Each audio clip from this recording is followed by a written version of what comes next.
चतुर्थी क्या है और इसे क्यों मनाया जाता है?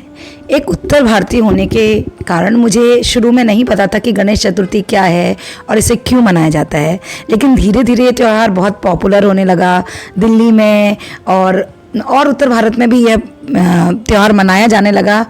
तो मेरी उत्सुकता हुई कि मैं इस त्यौहार के बारे में जानूं और आप लोगों को भी बताऊं। गणेश चतुर्थी क्या है? चतुर्थी भगवान गणेश जी के जन्मोत्सव के रूप में मनाई जाती है। मान्यता यह है कि भाद्रपद माह की शुक्ल चतुर्थी को माता पार्वती ने भगवान गणेश की रचना की थी और गणेश जी को विघ्नहर्ता सिद्धि विनायक के रूप में जाना जाता है। लोग भक्त मानते हैं कि इस दिन गणपति की पूजा करने से घर में और जीवन में विघ्न बाधाएं दूर होती हैं। खासकर महाराष्ट्र और भारत के कई हिस्से में इसे बहुत ही धूमधाम तक 10 दिनों के लिए मनाया जाता है। अंतिम दिन अनंत चतुर्दशी पर गणपति विसर्जन कर उन्हें विदा किया जाता है और अगले वर्ष फिर से आने का निमंत्रण दिया जाता है।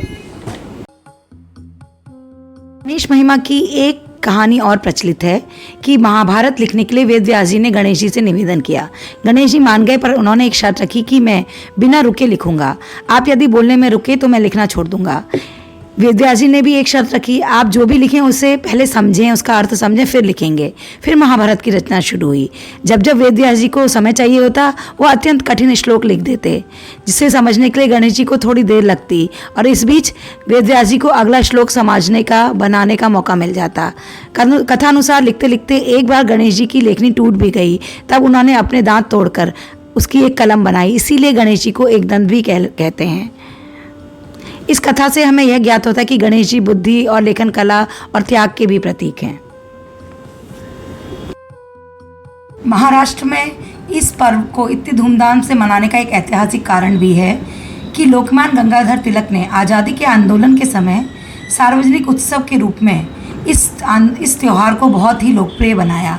वहाँ यह गणेश उत्सव सामाजिक एकता और स्वतंत्रता आंदोलन का प्रतीक बन गया था, लेकिन उत्तर भारत में ये परंपरा विकसित नहीं हुई। पौराणिक कथाओं में एक यह कथा भी प्रचलित है कि दक्षिण भारत में प्राचीन समय में लोग भगवान कार्तिकेय की पूजा करते थे। मान्यता यह है कि कार्तिकेय जब दक्षिण में रहने लगे तो उनके भाई गणेश जी साल के केवल 10 दिनों के लिए उनसे मिलने आते थे और इन्हीं 10 दिनों को लोग गणेश उत्सव के रूप में मनाते हैं। और जब ये 10 दिन पूरे हो जाते हैं तो वह गणेश जी को विदा करते हैं और अगले साल फिर आने का उनसे वचन लेते हैं। इसलिए गणेश विसर्जन की ये प्रथा दक्षिण भारत में है, परंतु हमारे उत्तर भारत में विसर्जन की कोई प्रथा नहीं मानी जाती है।